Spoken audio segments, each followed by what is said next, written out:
Welcome, Scorpio. This is Regina from Pacific Tarot, getting ready to do your June general tarot card reading. Let's get started with your energy for the month of June. We have the Four of Cups. Scorpio, this is an interesting card that is allowing you to consider an offer. Perhaps consider the receipt of a gift or a wish, something that you set out into the universe a while ago, believing that this would be the thing that would make your experience complete. This would be the return, the love, the support that would make your world right, put everything into balance. As you are now considering this gift, you are recognizing that you have changed a lot. You have grown a lot since you first sent this intention out into the universe. And in considering this offer, it may seem disappointing, less than you imagined, or different from what you thought it would be. And you're wondering if it still meets your needs. In fact, what is the most perhaps deflating about this offer is that instead of it being the fulfillment and the completion that you once imagined, it instead is allowing you to understand or perhaps opening up your vision so that you now recognize this gift, whether it's suitable now or not.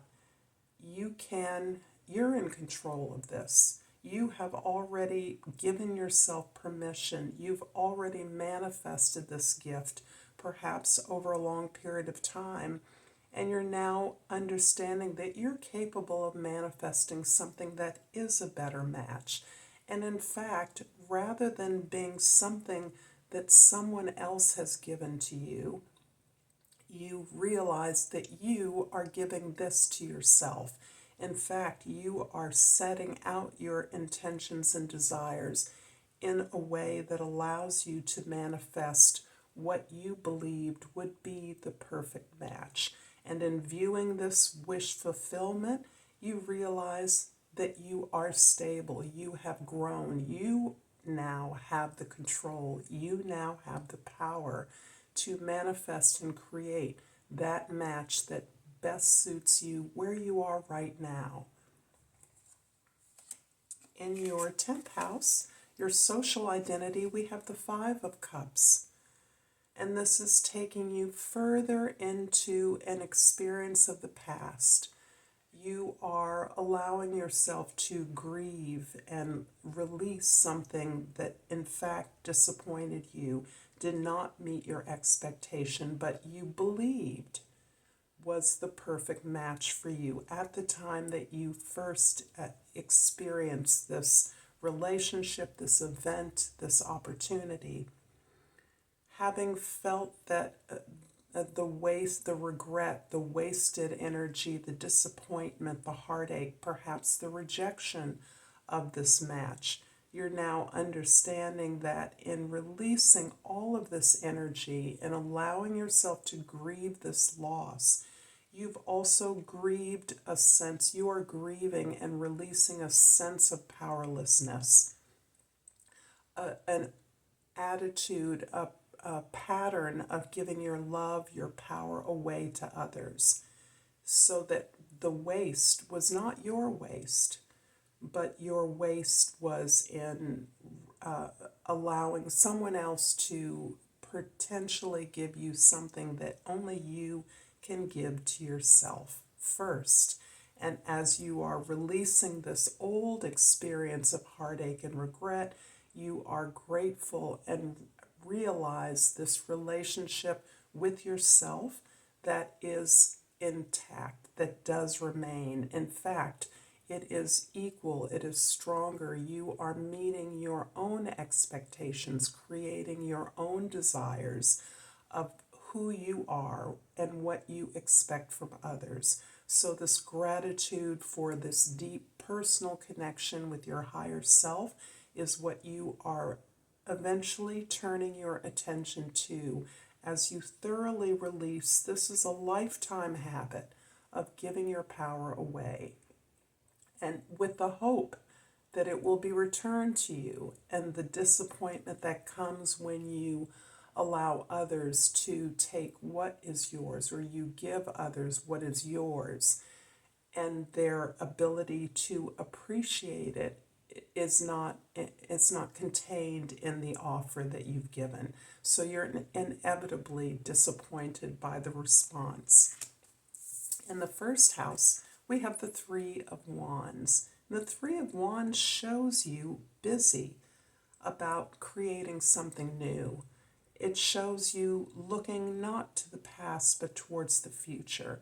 So as you're simultaneously releasing all of this old energy, old habit, old behaviors, and you are assuming the responsibility for your future, you're taking the resources you have, your expertise, your ability to deeply connect with what it is you desire, what it is you need, and you're looking at where you can expand that, grow that, place yourself in a new and more challenging environment, growing something beyond yourself that can include others, and the excitement, the fire, the passion, the inspiration that is accompanying this desire, this creative expression to grow, to learn more, to be bigger, to take a greater chance, to discard this experience of regret and instead empower yourself with the capacity to build something new. In the fourth house, the house of your home, your past, your domestic environment, the King of Cups is showing the amount of emotional maturity that you have gained in this experience of recognizing what no longer serves you, releasing that, accepting the responsibility that you once exhibited in giving away the power that only you can wield, only you can have. Only you can empower yourself. No one else can give you that power. No one else can bestow that love on you without you first understanding that this is your birthright. This is what you deserve. This is who you are. And this is empowering you to recognize that what you've learned from these episodes of heartache and disappointment, what you've learned and how much you've grown from the experience of wishing for something that no longer appears to be a match for you, or something that you're now aware that you can manifest to a higher degree, to a better degree, in a way that serves you and also allows you to forgive yourself for expecting others to love you back when you offered your love in return. It's not as though it's a terrible thing that you did when your heart was broken, when you were disappointed, when you were betrayed by others. But you're understanding now the naivety in giving that away and hoping that others will care for you, provide for you in a way that you must provide for yourself. This is you really learning from the experiences of your past, really maturing and, again, forgiving all involved, most importantly, yourself. In the seventh house, the house of your significant relationships, we have another King of Swords. So I'm feeling a sense here of kind of two minds. On one hand, you are busy processing the rewards, the gifts, the lessons of the healing that you are giving to yourself, that you've undertaken. This is a long healing journey you've been on. Particularly, your ruling planet Pluto is showing you that the transition that we have been through globally for the past approximately 14, 15 years, with Pluto now retrograding, your ruler, back into Capricorn, this is an opportunity to review, to summarize, to Survey what has changed, what within you has been utterly destroyed, and what you have been required to rebuild so that you are prepared for the new adventure of the new world.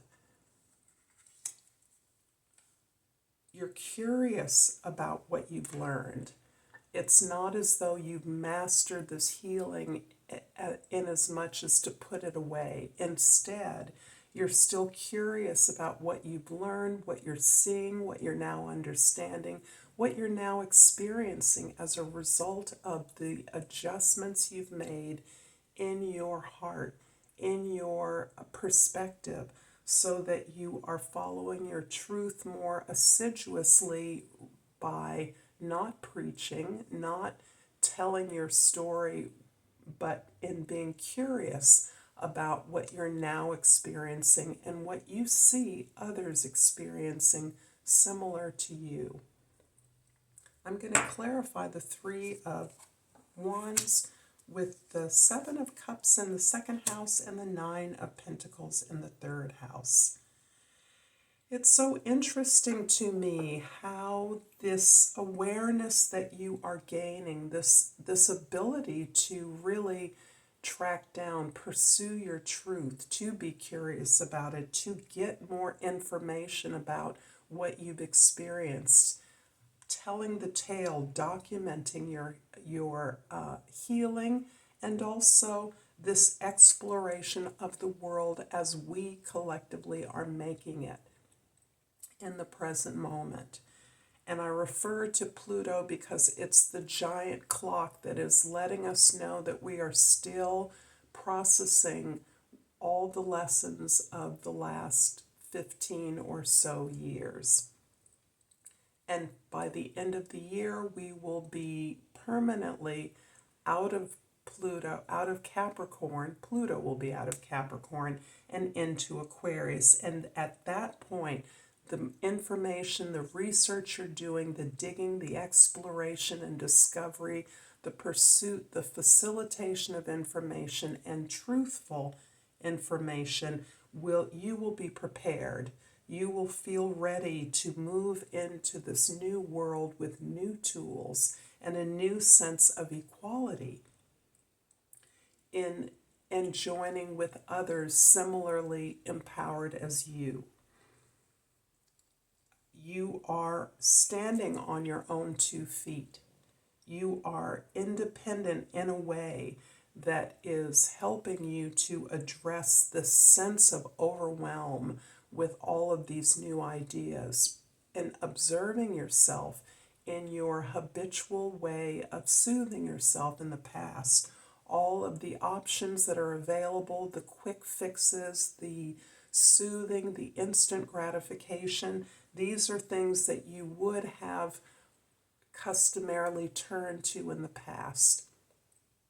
But you're recognizing now that all the goodies of some of the healing, some of the skill building that you've been involved with are as much distractions as they are confusing. And instead, you really are resting on your independence and your willingness to invest in the future without jeopardizing what you've earned for yourself, what you've built for yourself.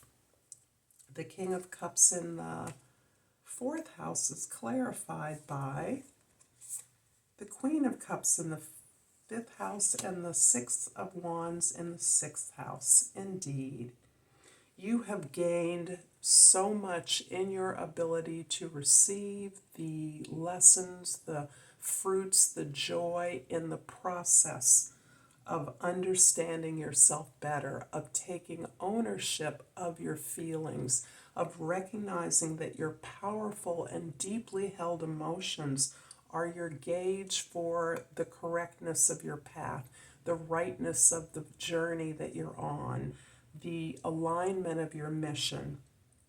And as you gain that confidence, and that confidence to allow yourself to receive, to do the work, to recognize and support those that you are able to support in part as the result of your own experience of loss and betrayal, you are gaining the confidence and the ability to let others do for you, to receive the fruits. Not only the process is rewarding in and of itself, the satisfaction of taking responsibility for your feelings, for your experience, and recognizing the power of your experience, but also that this is leading you to a victory among your peers. This is leading you into the area of working more equitably with others. And this is important for the work that you're preparing to do. You are able to work more equitably with others, recognizing that you are all gaining the same level of skills, the same level of self-discovery and knowledge that is empowering you to do effective work, to be productive in this new world, in this new enterprise you're planning. The King of Swords in the 7th house is clarified by the Four of Swords in the 8th house, and the Temperance in the 9th house. Indeed, there's a lot happening for you at a distance. Healing is very much involved with travel, exploration, further training, education, gaining new skills in discourse with people that are perhaps superficially different from you. You relish in the diversity of your world, the diversity of the world, and that is part of what is opening you up and helping to instruct you about the power of your experiences, your ability to measure your truth, to open up and be curious about the experiences of others, is helping to, again, validate the growth you've made. You have come a long way in establishing cultural, spiritual, and emotional foundation for yourself. And in your relationships with others, this is probably in the strongest area of this stability, this foundation. It's very much about spirituality because it's about really honoring your truth and amplifying that. And that is what is emboldening you to reach out and explore and discover new experiences of others, to gauge that relevance of your truth with the experience of others in the world in order to continue on this great healing, balancing work that you're about. The 5 of Cups in the 10th house is clarified by the 3 of Wands, a repeat in the 11th house, and the Empress. Beautiful. So we have these 3 threes sort of ending and beginning this reading.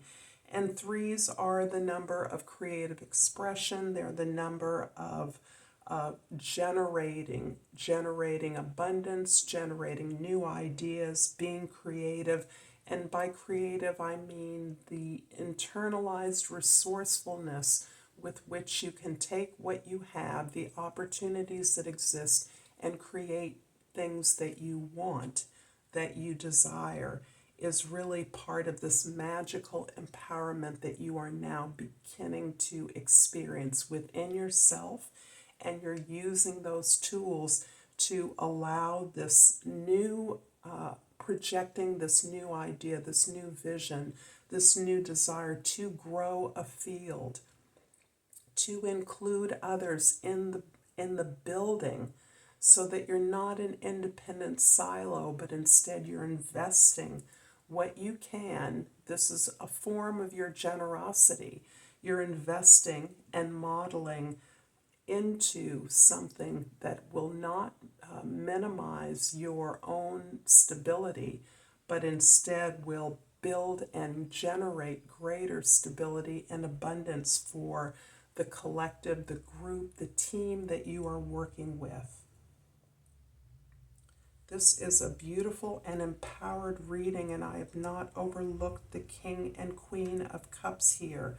The divine couple quite often refers to a powerful partnership. And because it's at the bottom of the wheel, it's looking to me as though it's about your home and your creativity. It's about friendship. This is a partnership rooted in friendship, rooted in the ability to be productive together, to be inspired by one another, but to be interdependent in a way that is not about either giving one's power away to the other, but instead complementing one another, learning from one another, being curious about the thoughts and separate needs of you as individuals. So this partnership can always be about a partnership or a friendship that exists in the world, but it primarily is about your own maturing capacity to receive and assert yourself with equal loving power, with healing power. I hope this is resonating for you, Scorpio. Please like and subscribe to my channel, Pacific Tarot. If so, I appreciate the comments deeply that I receive from you. I have received so much love, and it is greatly appreciated. And I'm grabbing this beautiful ruby, and the key word is shine. It's time for me to shine. I'm also going to pull a hummingbird oracle because it's still spring in the northern hemisphere and it's still tempestuous and beautiful. And I've pulled Synergy. Your heart and your dreams blossom through fulfilling symbiotic partnerships. Until next time, Scorpio, Namaste.